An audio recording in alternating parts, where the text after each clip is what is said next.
Hello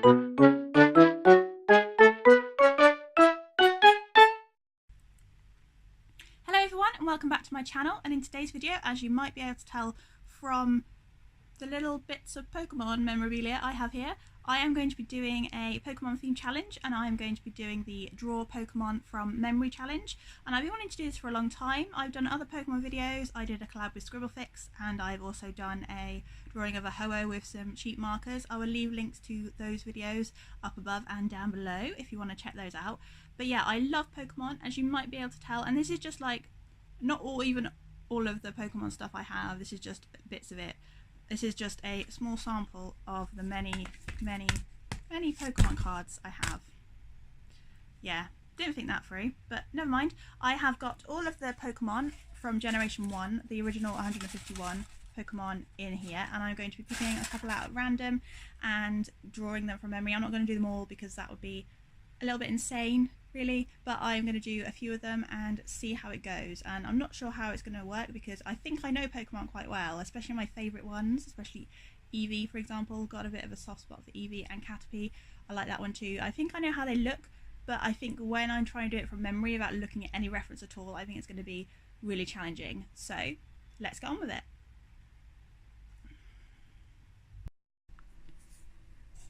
Okay, so let's pick the first one.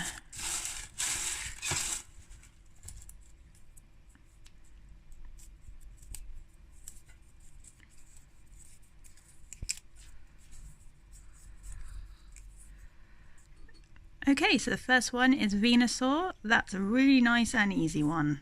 Not. Okay, so let's give this a go.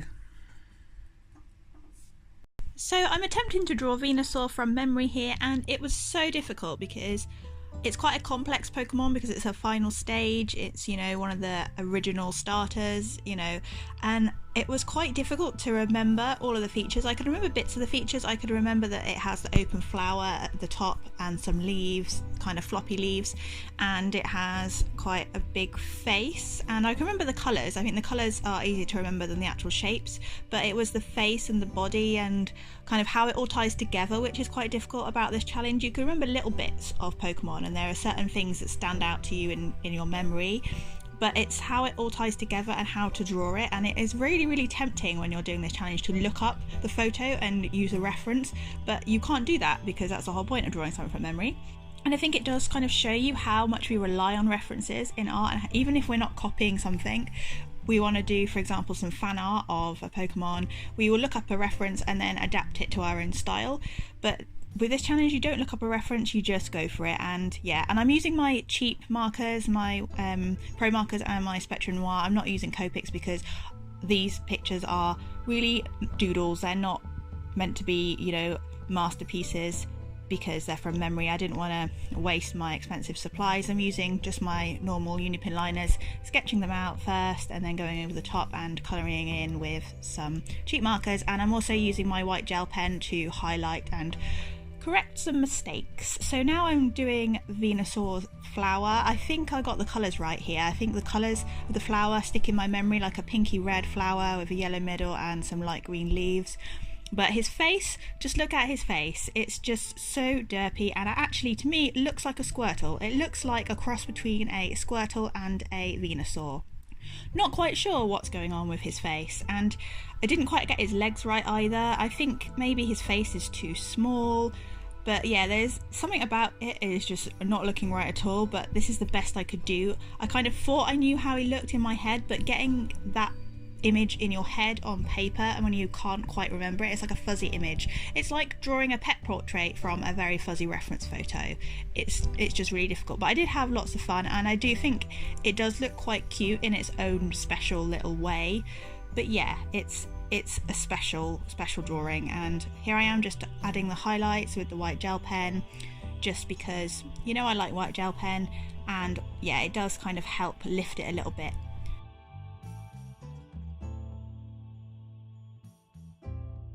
So once you compare the two, I did end up looking it up to compare to see how well I did.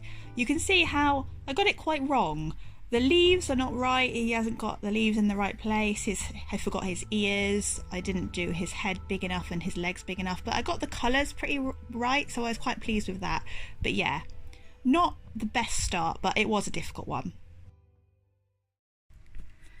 Okay, so let's pick the next one.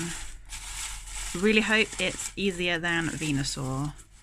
Come on, Ditto. Come on, Ditto.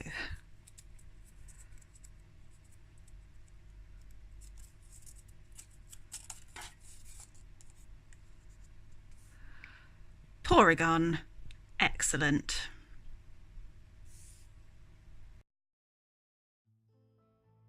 So in some ways Porygon was easier than Venusaur because there are less colours, but its angular shape was really hard to that. It had a head, 4 legs and a body, and I knew that it was blue and red and silver, but where the blue and red and silver weren't quite right in my head compared to how it actually looks, and his face is really hard to do, but I think it does look like it should be Porygon, even though I think it's so far away from the original.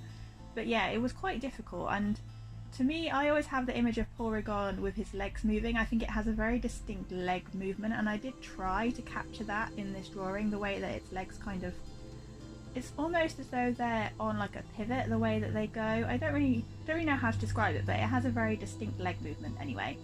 And so yeah, I got the colours on, and I think I got the colours right, and I thought I got them right, and I think before I looked it up, I thought I'd done a lot better than I actually did with this one. I think this one was really hard, and in a lot of ways it was harder than the Venusaur. I was really hoping to get a couple of easier Pokemon to kind of ease myself into this challenge, something like a Ditto or an Electrode or a Jigglypuff or something quite easy, but no, we got Porygon and Venusaur. So if you compare these two side by side with how it actually looks, you can see how I did get it quite wrong. The colours are right, just not necessarily in the right place. And yeah, he doesn't have 4 legs, does he? He has 2 legs. I thought he had 4 legs. That's a bit of a fail, but yeah, it's not right, but I gave it a go. It's the best I could do from my memory.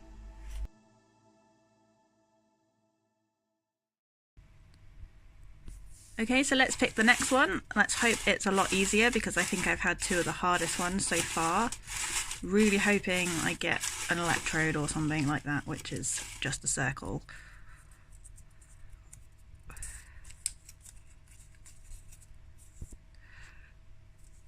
Great. Gyarados. Okay, this is probably the harder one. Excellent. So yet another really difficult and complex Pokemon. Couldn't believe that I picked 3 of the most difficult and complex Pokemon for this challenge. It just would have happened that way, wouldn't it? But Gyarados is, yes, he's really complex, but he does have some distinct features that really did help. For example, his body is in an S shape, he has an open mouth, and he has kind of like wings on his face, or fins. Probably they're more likely fins, but I did add on some wings that he doesn't actually have because I knew he's a flying type Pokemon, a flying water. Not a dragon. It should be a dragon. I don't know why this Pokemon isn't a dragon. It looks like a dragon. It's one of those things that just really annoys me about Pokemon. Some of the types, some of the way they type some of them. There are things that definitely should be dragon, which aren't, and things that shouldn't be dragon, which are. Alolan Execute, I'm looking at you.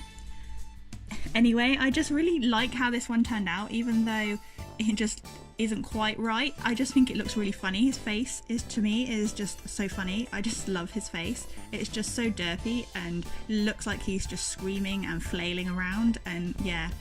Like here, I added the wings/fins to his body, which aren't right, but I think it kind of adds to his expression, and I just can't stop laughing at it, and I think it's probably one of my favourite things that I've ever drawn.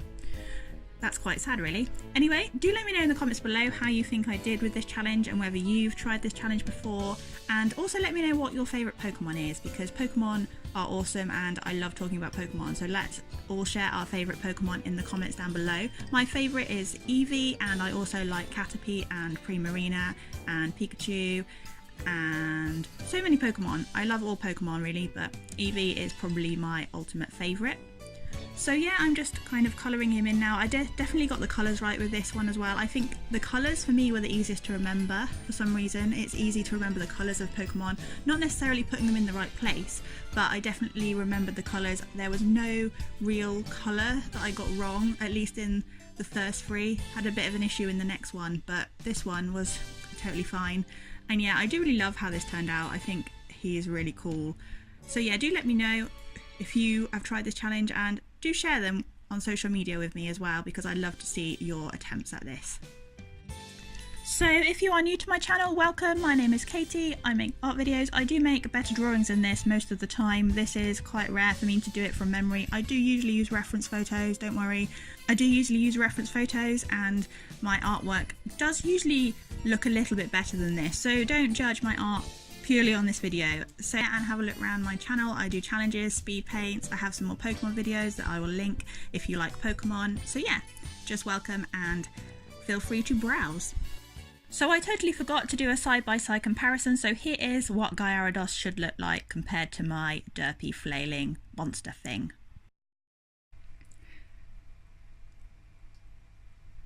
Okay, we're at the last one now, and hopefully this will be a lot easier. I've said this every time I've picked one so far, but hopefully this will be a nice easy one and it will look vaguely like the Pokemon when I draw it. But who knows?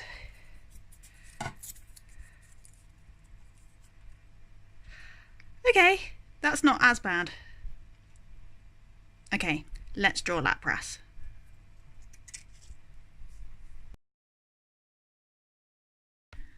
So I thought I knew what Lapras looked like. I thought I knew the shape, which I think I did do quite well. I knew the colour, but what I did wrong was his face and ears. Don't know if they're ears, kind of like ears. His face just doesn't look right, and I didn't quite get that image in my head. That was the bit to me that was really blurry.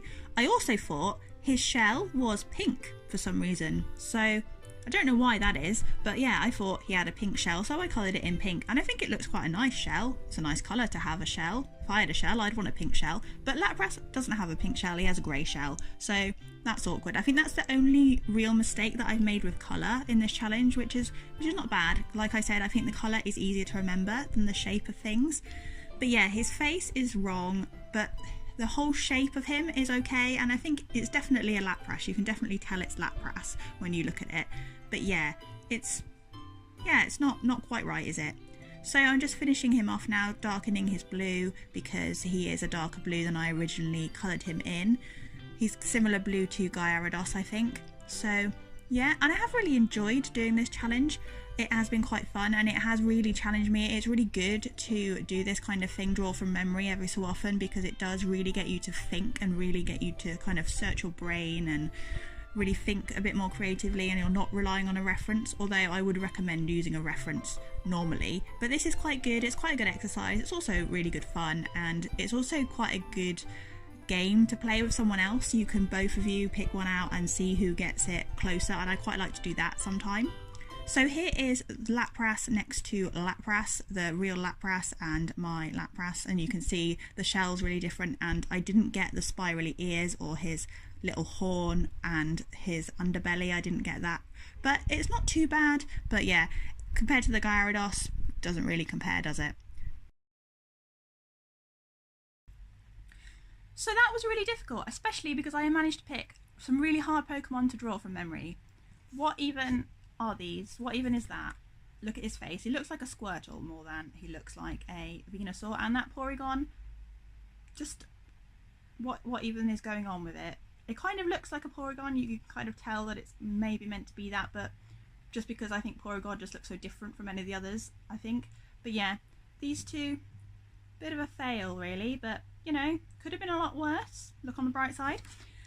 But the Gyarados, I think, is my favourite, and I think it's probably one of the most favourite things I've ever drawn, just because it just looks so funny and derpy. I don't even know what word I can use to describe it, but I am definitely going to cut him out, and he's going on my fridge because I'm quite proud of that one. Lapras, not so good. We pretend that's not there, so I'm going to cut him off and just stick the Gyarados on my fridge. I feel like he is the thing that memes are made of. I think he is going to be a meme one day. Let's make this happen. So anyway, thank you so much for watching, and I think I might do a series on Pokemon, drawing Pokemon from memory. I've got all the others still in that tin. I've got plenty more to do, Yeah, so if you would like that, please let me know in the comments below, and also let me know what your favourite Pokemon is. And if you like this video, emotionally, do leave it a like down below, as that does really help me out. And until next week, thank you so much for watching, and I'll see you next Thursday. Bye for now.